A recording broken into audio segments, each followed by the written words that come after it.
Greetings, friends.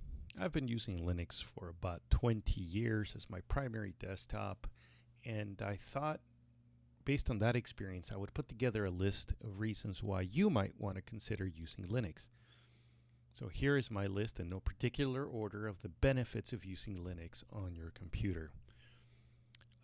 First of all, I believe Linux promotes freedom, so it's free as in freedom. Linux is also free as in free beer, meaning no cost. Linux provides security, stability, it's useful. I believe it promotes computer literacy. It's easy to use and it's even pretty to look at.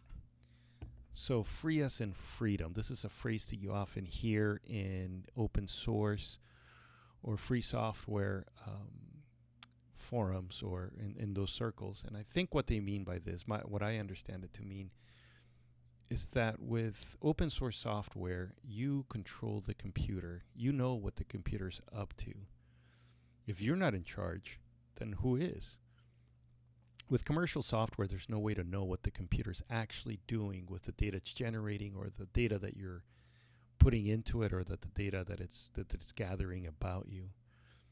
As our world is becoming increasingly computerized and computers play a bigger role in our lives, I think it's even more important, increasingly important, to take charge and be in control of these machines that help run our lives. The other aspect in which Linux promotes freedom is that your ability to use the software for any task is explicitly guaranteed by the software license that it's used to distribute the software. This is in stark contrast with most commercial licenses that are designed to limit what you can do with the software. Part of this is your ability to study and modify the software. This is explicitly guaranteed. It's also free as in free beer, meaning no cost. This is really an artifact of the software license that Linux is used to, that Linux is distributed with. There's this idea that Linux is software as a service and not as a product. So making money off Linux is okay. In fact, a lot of people do.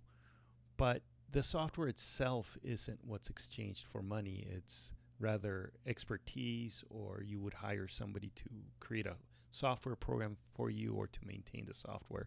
And this is the way software was traditionally created and distributed up until, well, maybe the PC revolution and Microsoft, where they convinced people to pay for something that has zero manufacturing cost. Linux development is a example of something called a gift economy. This is how Wikipedia defines a gift economy. It's a culture or a mode of exchange where valuables are not traded or sold, but rather given without an explicit agreement for immediate or future rewards. So there's some aspect to this. A lot of people are motivated to develop software for Linux because they find a lot of value in using Linux. So it's a way of giving back or paying it forward. There's other motivations, of course, but that's, I think, the primary motivation for most of the independent developers that make Linux happen. Another advantage of Linux is security. Linux is the most secure operating system you can use. That's my take on it. Now, over these 20 years that I've been using Linux, one of the factoids that always rattled around in my head is that there had never been a virus ever seen in the wild that affected Linux. Now, most of us view viruses as something inevitable, and it's an inevitable part of computing, but that's really not the case if you're using quality software. So I found this quote in Wikipedia. I was curious if this was still true.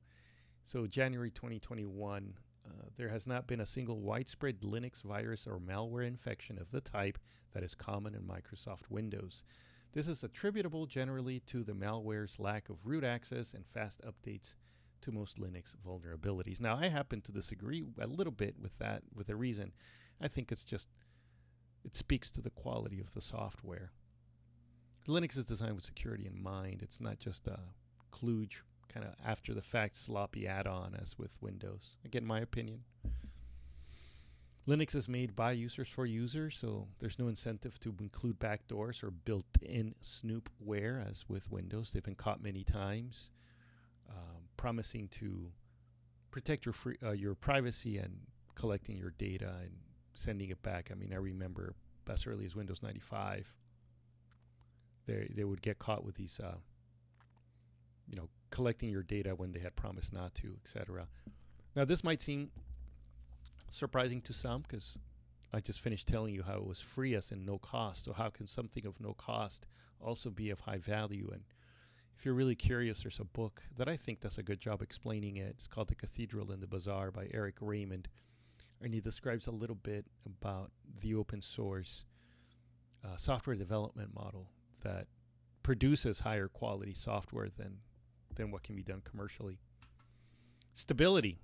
Maybe this is the other the flip side of the same coin as security. It basically quality software is not going to be vulnerable and it will be stable. But Linux is famous for being stable. It's a variant of Unix that was designed for server use, mainframe use.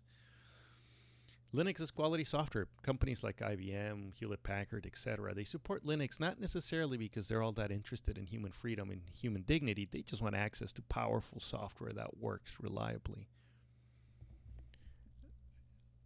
Apple Mac OS X is basically a Unix variant, and because it was easier to make Unix pretty than to make Windows work. I didn't come up with that. I think it's funny and true.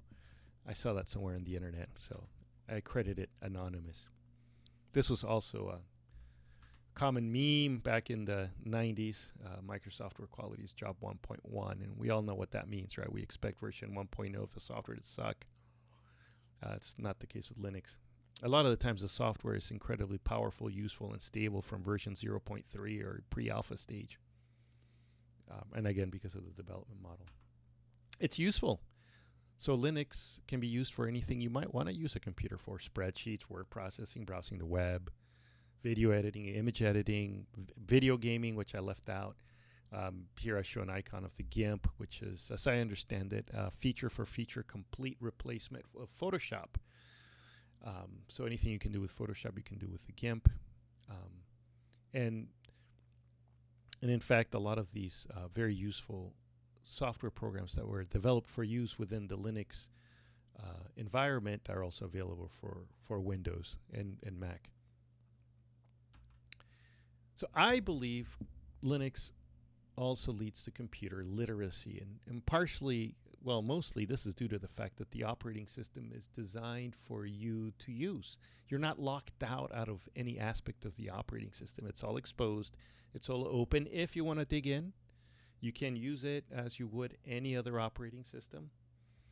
You don't have to get into the weeds. You can just use it like you use your Mac OS, point and click, and be productive and creative. But if you ever have a problem that you want to solve, or you want to change some aspect of how the software works, or if you like to tinker, everything's documented, everything's accessible now. I'm not saying that if you install Linux, you will automatically become Mr. Linux Tron super user like I have here on the right.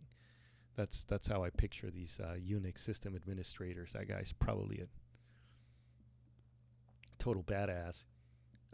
So, you install it, you won't automatically become Mr. Tron guy, but I think it does promote a better understanding of how computers work. And I think we've all experienced this, right? With commercial software, we're used to the idea that if something's not working, we reinstall or reboot because that's about all we can do. Or if you've spent a lot of time poking around with Windows, you know that there's the registry, you can go in there, but it's messy, it's not well documented, it's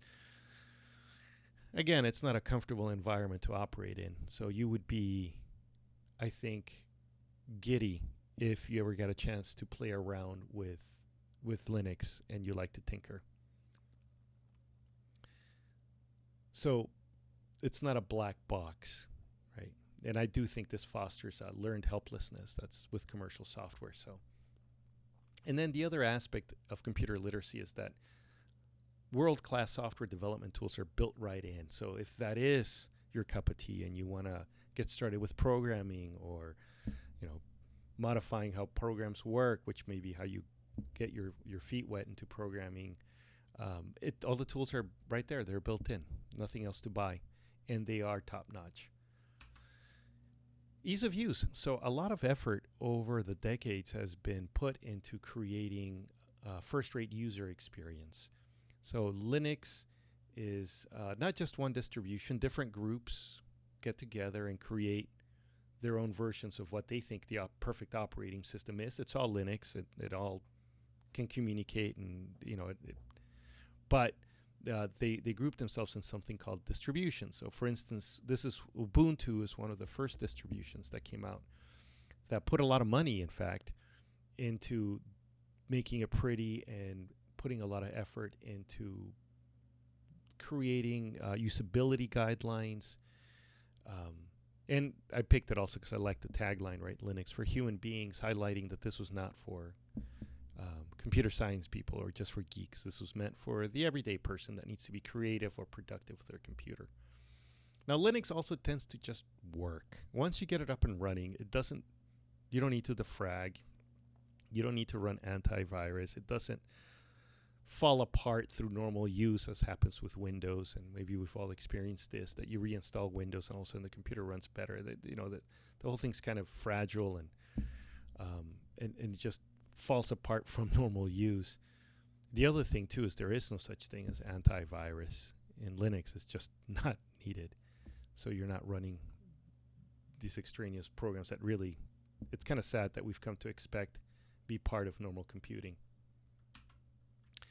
Another reason, aesthetics. It's actually pretty. Linux porn, it's actually a phrase that's commonly used. It's almost a safe for work Google search. So if you do a search on Google or your favorite search engine, you will come up with forums devoted to people showcasing how pretty or useful or a combination of both they've managed to make their desktop. I don't recommend doing a image search of Linux porn because some unsavory things do come up, but generally speaking, it's a thing that's always existed because that's always been also a focal point of Linux. So here I've got a screenshot. I think this came from a Reddit forum called Unix porn.